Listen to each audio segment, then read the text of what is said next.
What I'm going to explain to you today, I will go with a very general information about WEAR Sustain for really those who would be hearing about the project for the first time, but I will be very rapid with that. We have made some changes to our website in the last days, so I will be explaining or recapping a bit where you can find all the relevant information, insisting more on the open call aspects. And then I will go to what is really the core of this presentation, the funding, and then the timing for the funding, and the access to support. Fine. And in the end of the session, as I said before, we will have time for question and answers, I hope between 15 or 20 minutes for this.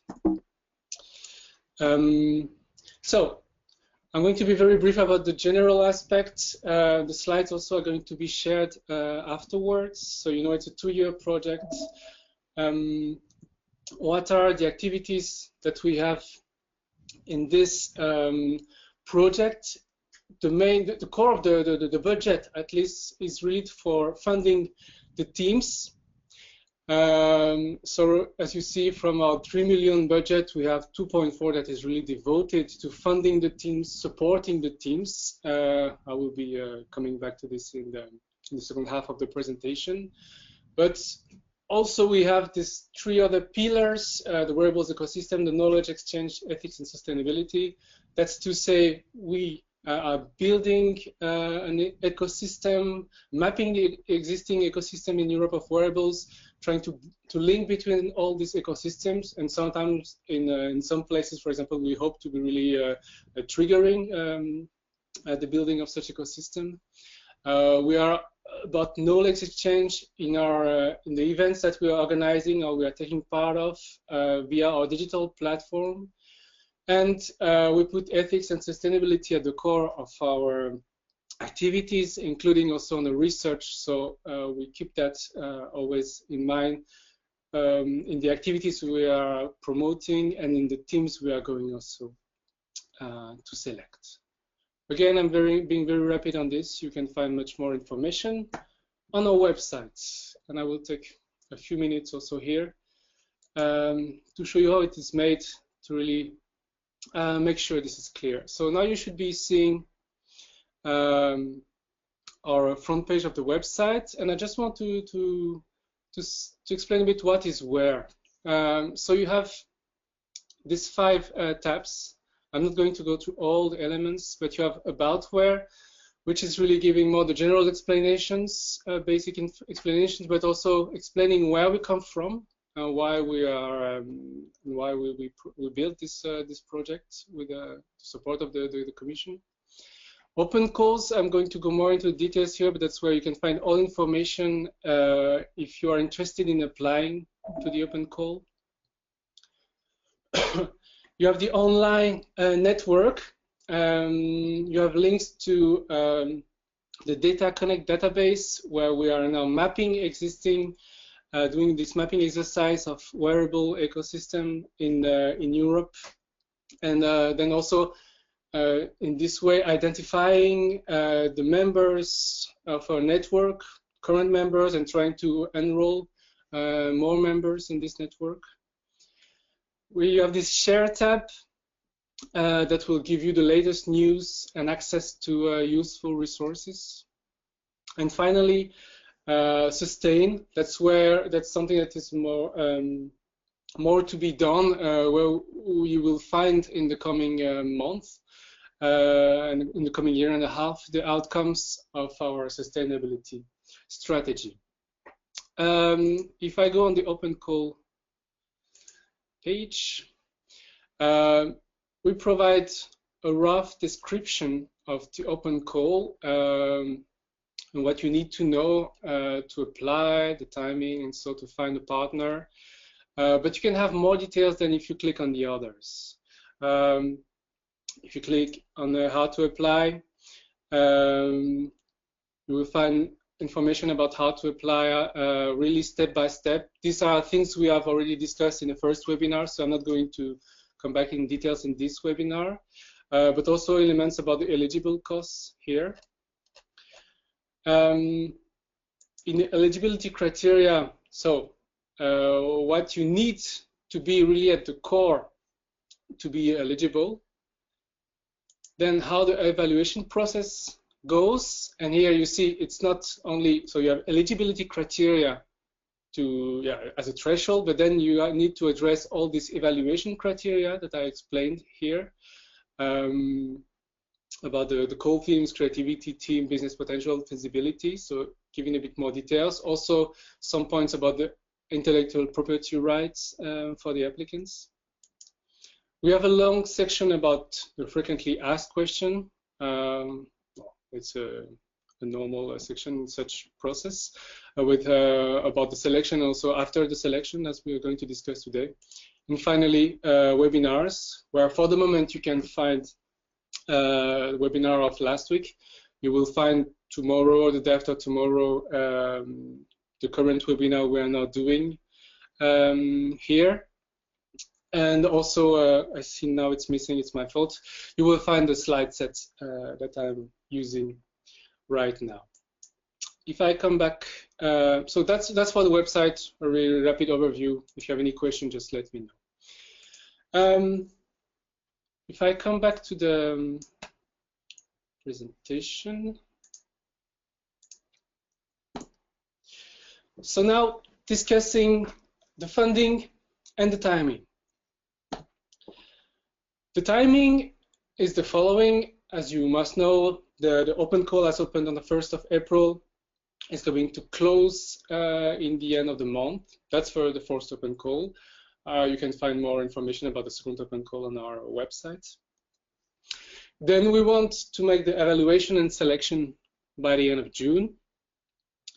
There will then be 2 weeks to do all the on the one hand, administrative aspects of signing the agreements between the selected teams and the consortium. And on the other hand, aspect of support. I'm coming back to this, but selecting the main mentor, selecting the hub. And then the start should be in the second half of July or latest very early August. We also plan to have a day in the week between 17th and 21st of July, where all the teams are going to be introduced to each other, and that will probably take place here in Brussels. In terms of funding, the selected projects, well, not proposed, but selected ones, obviously, are going to receive up to 50,000 euros in 3 installments. Half of it at start, which will include the innovation vouchers. I'll come back to to what it is in a moment. Then 15K after the midterm evaluation. So this should be around November. And the final and the remaining amount, so up to 10K after the final evaluation in January. Of course, provided everything goes well over the 6 months of the project for the selected teams. In other words, also to explain a bit how it is distributed, there's a fee and there are innovation vouchers. The fee, it still need to be finalized. It will be a fee between 35,000 euro and 40,000 euros. That's for the team to decide how to spend it. For example, for everything that will help to develop the prototype directly. For example, for team salaries, for buying material, and so on. And you will have innovation vouchers. That means that for at least 10,000 or 15,000 euro, we will ask you to spend it to access support services. And this is exactly what I'm going to explain now, the support services. But this is really important in terms of how it's going to work. To understand that, we are aware that all the teams, of most of the teams, they don't have a huge budget. support them. So we try as much as possible to avoid you to pay upfront. Okay, so that's why there will be some money provided before the 6 months officially starts. And that's why also there are these innovation vouchers. The idea of the innovation vouchers is if you need support services, then you select them and you don't need to pay upfront for them. Rather, the entities, I will come back to that, the entities providing the support, they give you the service and then they come back to us, to the consortium, to say, okay, I've given this service, now can I get paid for the service I've given to that team? So the support services that one can receive.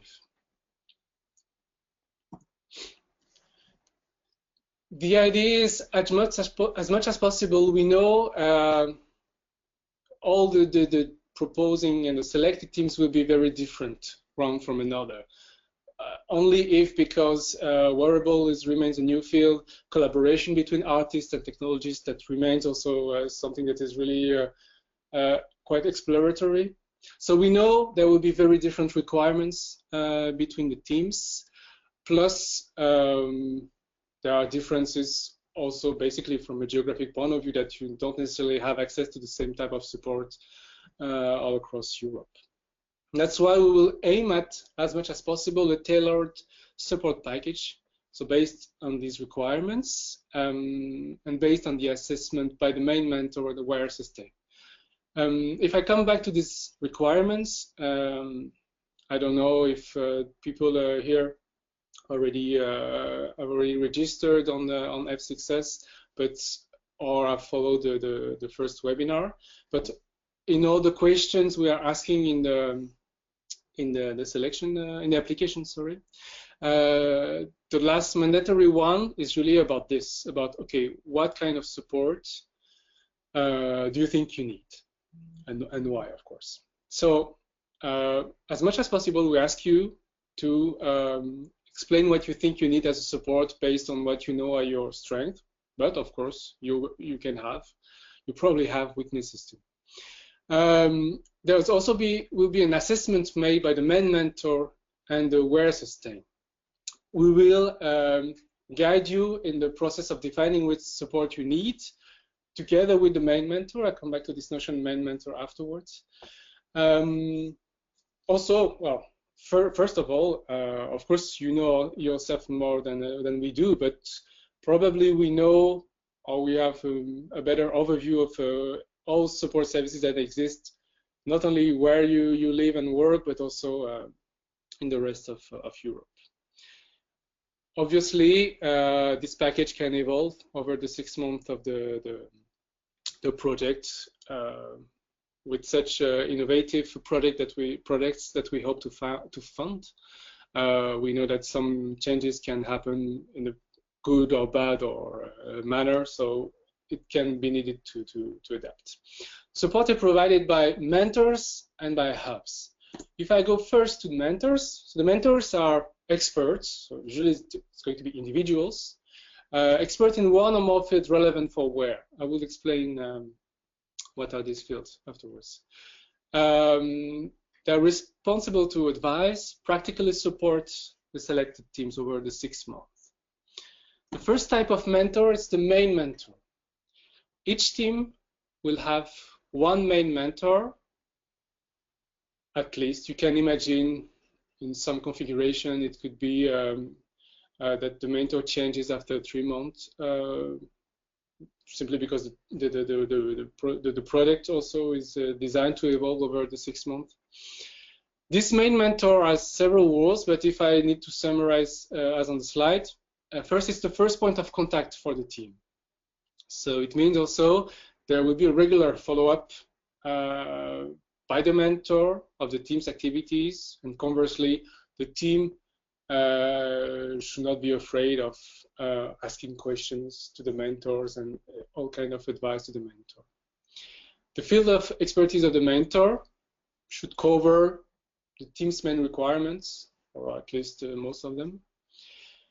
And also the team, the mentor will be helping the teams to create the support and services plan that the team needs. In addition to the main mentor, each team can have several additional mentors that can provide shorter specialized support. On which topic? Well, we have identified those 10. I'm talking about the column in the middle now. These 10 main fields of mentoring. So that's the list that starts with ethics and sustainability, design and aesthetics, ICT technology, prototyping, data, the design, the validation trials, not trails, business, venturing, and legal. I'm not going to read, don't worry, the all lists on the right. We then tried also to see, okay, these are the big categories of support, but in detail, what can be needed by the teams. Not every team knows what support they need, so let's provide them a list as detailed as possible. So if they don't have right now, they can get maybe some ideas of what could be useful for them. Obviously, you can always find some subfields of mentoring or expertise that are in between several. I don't know, if you look, for example, in data and data models, you have something called legal advice. That could also be related to the intellectual property in the legal mentoring field. That's not the issue here. It's really more, you should really see that as, okay, we give examples to the teams. Again, I'm not going to explain every category here. We provide more details on our website, but if you have any question, please feel free to ask. So we have the mentors on one side and we have the hubs on the other side. Hubs are really a core in the overall project. I will be talking here, or apart maybe for the first sentence, I will be talking here mainly about support to the teams, but it's also crucial in our mapping exercise of wearable ecosystems, in our dissemination activity, in our sustainability toolkit. Again, you will find there is already some information on our website, and you will find more and more in the coming year and a half.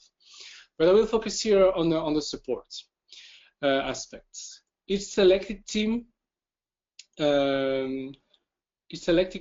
will be connected to a local hub. So there will be, and this local hub will do several things. It will do an operational follow-up of what the team is doing. It will provide local support. Here there is a list. Don't see this as a list of every hub should do all this, but more like the hubs should be providing most, all, or in some cases some of the services of the events, the access to living lab technology, a co-working space, and so on.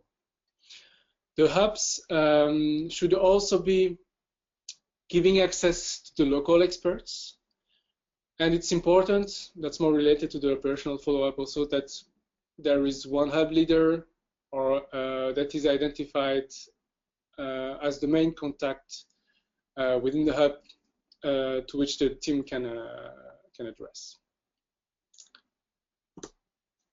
There are also other hubs that are potential places to go to for support. So if you are a team, you will be related to a main hub, but of course it does not prevent you to ask, for example, for services to another hub, to, for example, attend an event organized by another hub in, for example, another country.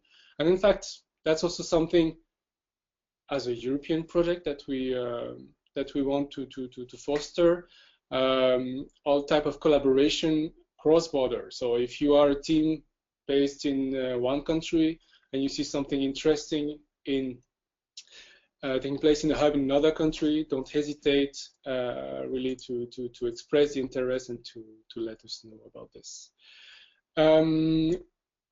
As I was saying, we are now on this link. We are now building the network, especially including all the hubs and the services they offer here. This is continuously growing. If I remember well, now we have more than 130 hubs listed on there. So it can also be a good way for you to, again, if you want to know a bit what kind of support services, not only with our a bit abstract list, but more concretely what's going on in Europe or next to where you are working, you can go there and see a bit what is going on. So that is it for me. I hope I have been clear. So I will start with the written question, and then I will take the one who raised their hand. So written question I have first by Jessica Smarsh. I joined the network, but am I also supposed to make a public profile as a creative? I did not see any option to do this. Thanks a lot for your question. So when you said you joined the network, you mean that you clicked on the join the network, right? And I submitted my email, and I can browse everything, but okay. I don't see an option to make my own profile. I'll take a look at this now and help as best as I can. I'll just have a look at the website and try and talk you through it. Okay. Okay, great. Yeah, there should be an easy way. You can come back to this question if you want, Eritiana. Maybe answer some of the others, and I'll just let you know when I've got to the page. That might be easier. Okay, thanks. So I will come back to this later on.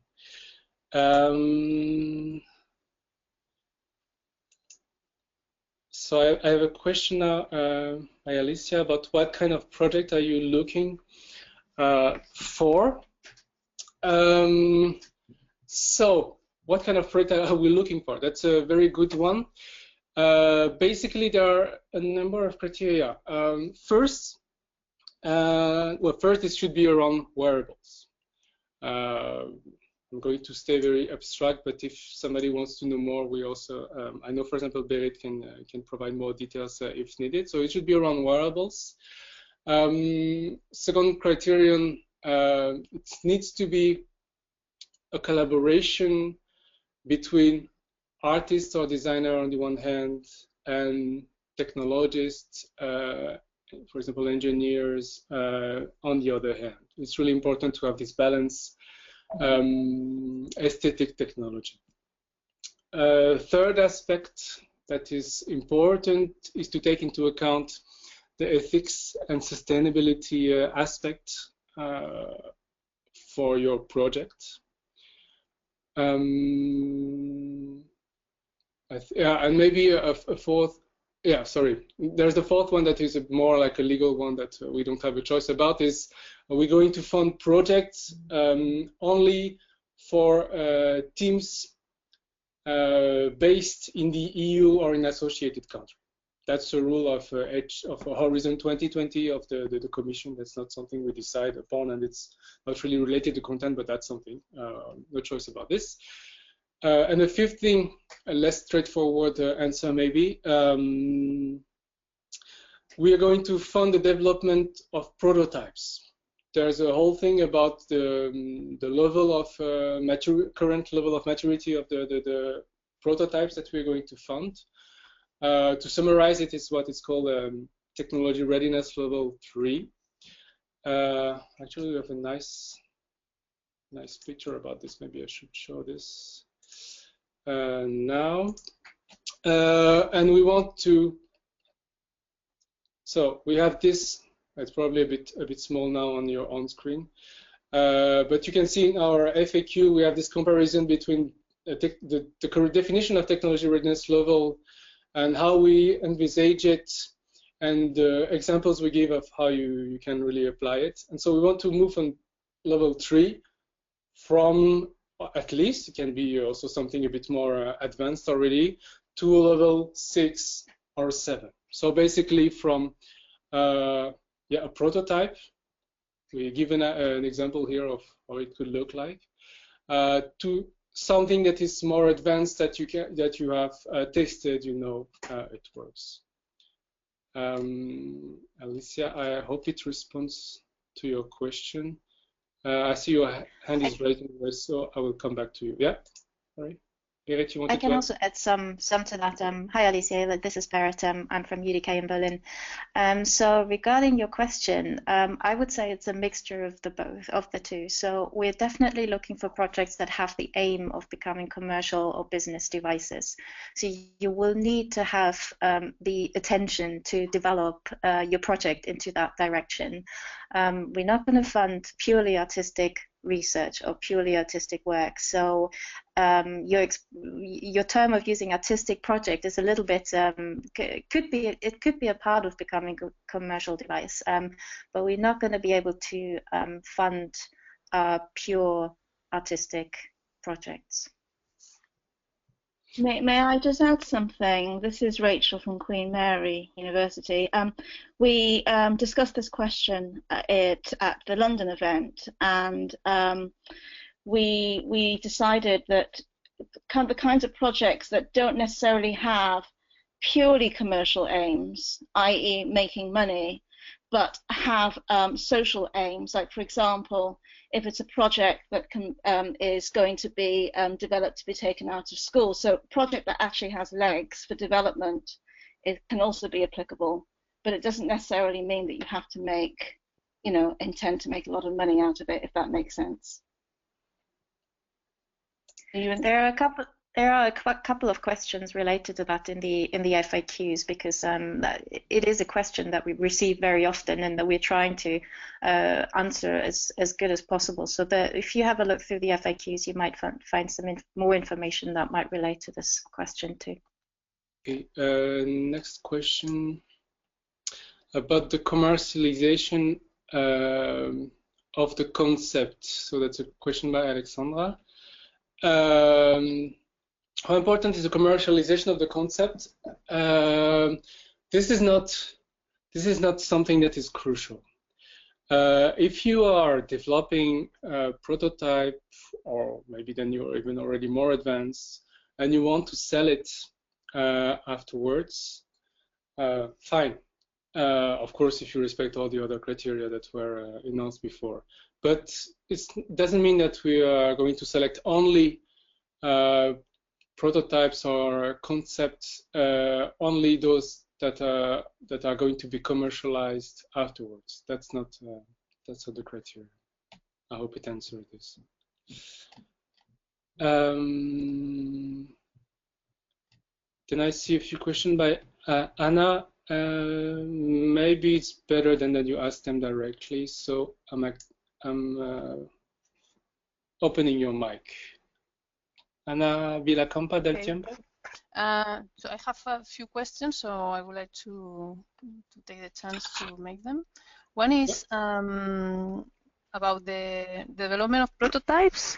So the team, according to you, is because it's confused the name, the target applicants. No, for me it's confusing. Target applicants should be an artist or an engineer, no? But they should be both of them, or how exactly is composed? A team is composed. What we want to, we're going to only to fund teams, so there should be at least two applicants, well, two individuals that apply. Let's not use applicant maybe now. So that's the team that is an applicant. So that's why. Two entities. So we don't expect one person to be at the same time. It's because it's confusing, the applicant, the entity, the team. So if you can clarify a little bit. Of course, and probably also on the platform, it's also not so clear. That's also why, and I would invite you then. I don't remember if you were there to check the first webinar, because we also came back to this. Like, it seems like we are only looking for startups, but actually we are looking for teams. So at least two individuals, but that can also be more than two. It could be one company and one individual, depends a bit on the decision. Two entities, no? In two entities yeah. with legal. No, not Okay. necessarily that the two have to go, but at least that the two expertises, one more artistic and one more technical, are represented. So at least two individuals. Okay. So what's your next at least question? Two, and yeah, and the other is who is doing the prototype development? The hubs, or someone you can recruit your own engineer, or it should be someone from the network? How exactly how you can select your other components of your team?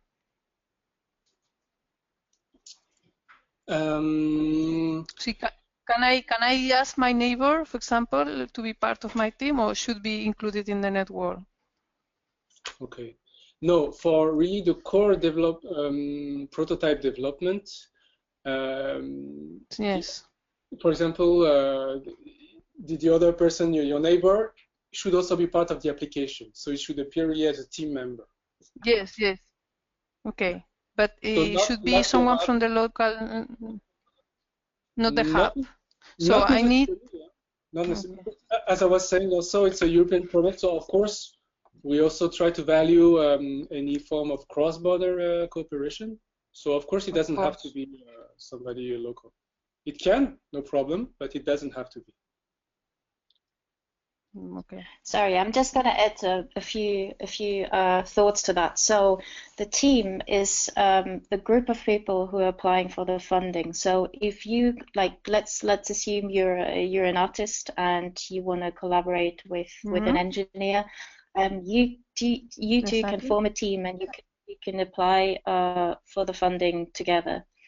And later on, you can ask for help in prototyping development. So let's say some of the knowledge comes from the two of you. So you are, let's say, very good in fashion design. You do the fashion design part, and your partner in the team is very good in developing hardware for circuitry. Yeah. So you two will already.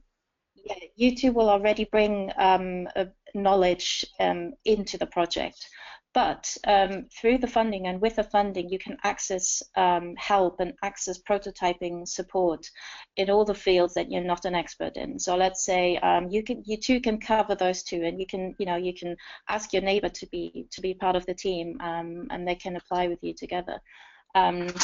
And then let's say you need support in legal advice. So that's something that the team can't cover. So you can access legal advisors through our network and pay them for the services through your vouchers and through your funding that you receive. So, and we're trying with a support network, we're trying to sort of complete all the different knowledge fields that you just can't bring as a team.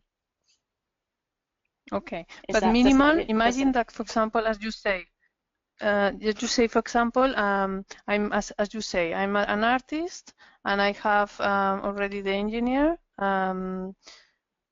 So it's the two individuals are going to work in this project, and then we dedicate, for example. The minimal budget that we need to dedicate to a hub or to with innovation budget voucher, is this this range that you have been mentioned, but that apparently 30 by these two individuals. No, is what you mean? Sorry, I missed the last bit. Can you repeat it? Sorry, for example, you say that there are 35,000, 40,000 euros that is dedicated to prototype development, okay? And 10, 15,000 case, 15 case are dedicated to services, right? So yes. So this is the for example, imagine that this engineer and this artist can spend this by themselves between the the 40,000, for example, and the rest can be dedicated to services. Is that right? Yes, that's correct. So the whatever is left over from the vouchers, you can use for various things. You can use it to pay your salaries, your own salaries of the team members. You can use it to pay for additional services. I mean, it might be that you need more than 10 or 15,000 euros for development. So you can use it. It's up to you to spend it. However, the administration of this part of the funding is a little bit different, because the vouchers, as Heritiana explained before, the vouchers are going to be paid through the consortium directly, while everything else will need to be advanced by the team. Okay. Can I just add, this is Rachel again, I've just put a link, well, I haven't just, earlier on in the webinar, I put a link to the support to the project teams. Have a look in there, because it explains the innovation support services that you can buy with the vouchers that you receive, with the 10 to 15,000 vouchers. And you need to state those. You need to have a think about that when you're making your application, so that we can support you as best as we can to find the types of organizations or people that can help you. So have a think about that when you're doing your application, about what you might need in order to realize your prototype and your idea. Okay. Okay. Did you have another question? No, I think it's fine. I'm done. Thank you. I'm still going through the list of questions. So another question by Jessica: do we need to invent a new wearable, or can we adapt existing electronics into a new housing that addresses the product we want to make? Here I would say there's no real straightforward question, but please just take into account the fact that the level of innovation from a really technical point of view is also one of the criteria on which you're going to be evaluated. So if the reviewer thinks, oh, but this has already been applied in an only slightly different way in another product, then you will have a bad evaluation, and then you're not going to be selected. So really depends on the concrete case, and of course we're not going to discuss here in this webinar the concrete case, but just keep in mind that you're going to be compared with other products in that respect. Can I also add something to that? I'm not sure if that might be part of this question as well, but a lot of projects or a lot of prototyping building these days happens with open source and modules, electronic modules like I don't know, Arduino and things like these. So these are already products that will most certainly be used by a lot of people, which is fine. And I think that's also something, if you want to do that, it might be worth addressing the questions that are coming out of this. So let's say I'm using an Arduino. How can I turn this into a commercial product? If you don't need to solve this question, but this is a question that we would like you to ask yourselves and address in your application. That, for example, you can say, well, you would need legal advice to actually solve this question. Yeah, Jessica, I've just unmute you. Thank you. The reason I'm asking is because I also read on the frequently asked questions that it doesn't have to be a wearable that is innovated necessarily, that it could also be a process. And it's the only place I saw that addressed in the entire website.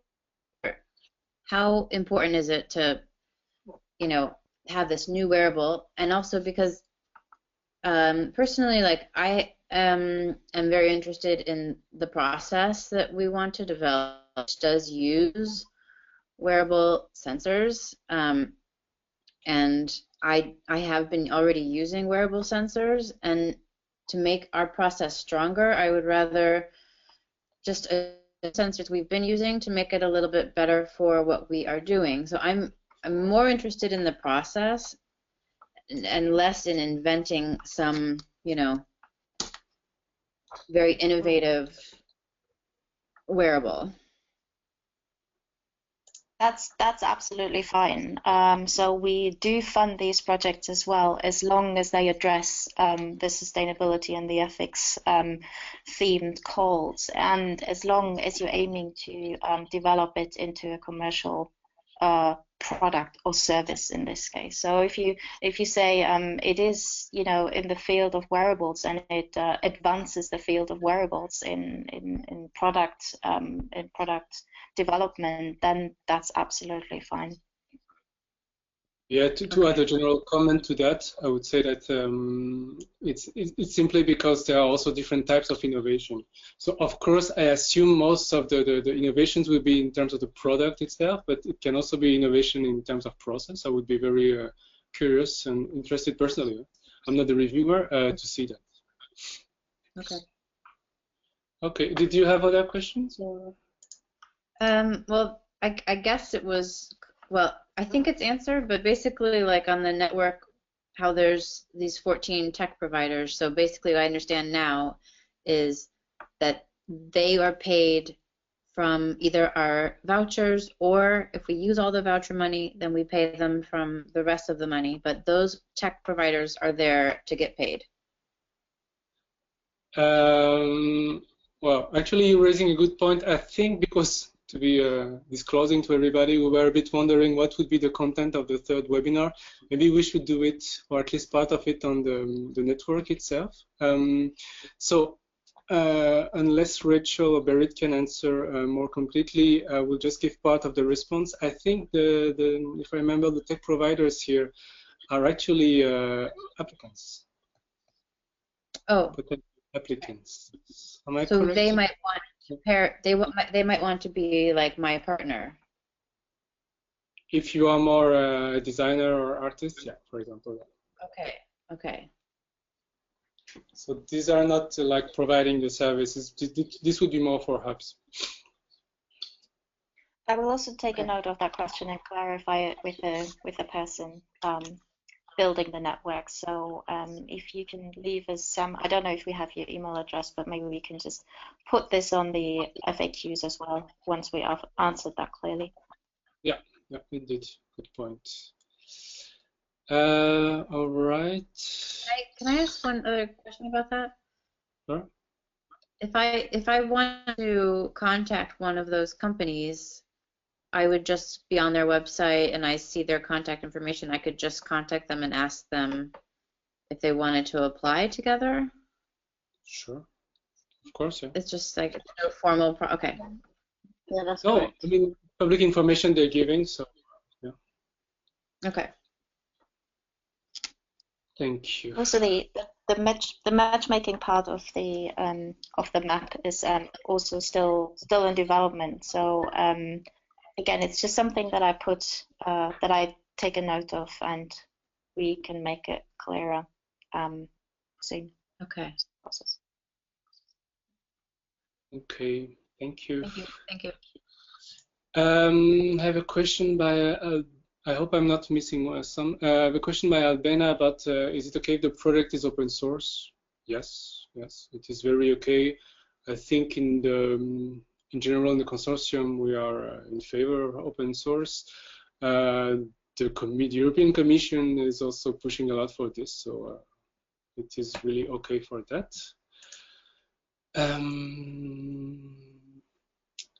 Then there's a question by Alicia. Must my final project be delivered after the 6-month funding as a TRL 6? It depends. It's something that will be in your proposal, actually. So it depends a bit what you propose. Because, of course, we're going to select your project based on what you propose. So if you say, yeah, I'm going to reach level 6, then we expect indeed that you reach level 6, if you say level 7, and so on and so on. What we write, what we expect is it's more like, okay, we expect the teams, or we hope the teams to say we're going to move from this level to that level. Where it's not maybe the easiest question also 1 year ago or 2 years ago, I had no clue what it meant, TRL. But still, we asked the applicants to try to answer to this question to see in terms of the technological evolution they see for their prototype or their idea. I don't know if there's something you want to add, Berit, on that, or okay. I think it's pretty clear. The illustration that Heritiana showed of the TRL level translation that we attempted to do, because we're aware that the TRL definition is not something that people necessarily use in the arts or in design. So we tried to sort of find a translation, what we think a TRL level 3 would look like in a WEAR context. But I would say we're always open for suggestions. So if you read this as an example and you have your own thoughts about this, it's great if you bring these thoughts or these discussion points into your application as well. In terms of the what you actually need to achieve in 6 months, we defined it as a significant jump of TRL levels. So as Heritiana said, if you're starting lower on the third one, you might reach 6, you might reach 7. If you start a little bit higher, you might be actually able to achieve stage of commercialization within the 6 months. So it's very, very individual. Alicia, I have unmuted you if you had a comment to make on that. Hi. No, it's clear. It's clear. Okay, so our project should start from a TRL3, but is it in the open call that says that you have to aim to the 6th level, right? Yeah, I think that's indeed something that we wrote as a target. Yes. Okay. Thank you. Okay, great. Thanks a lot. I don't know if there are other questions. I don't see other hands raised. And there are some in the questions box. Yeah, I see a question about cultural association instead of an artist. I'm not sure how to respond to that one. Berit or Rachel, if you would have an idea for that. I would say yes, but I'm not sure if it replaces the artist. So it depends on what exactly the cultural association does. But yeah, I don't see why they can't be part of the team. Okay, great. Well, it's already over time. Thanks a lot to everybody for attending. As I said before, we're going to share the video with you, I hope tomorrow or the day after. And in the meanwhile, you can follow our activities on social networks and our website, and we'll keep in touch that way. Thanks a lot, everybody.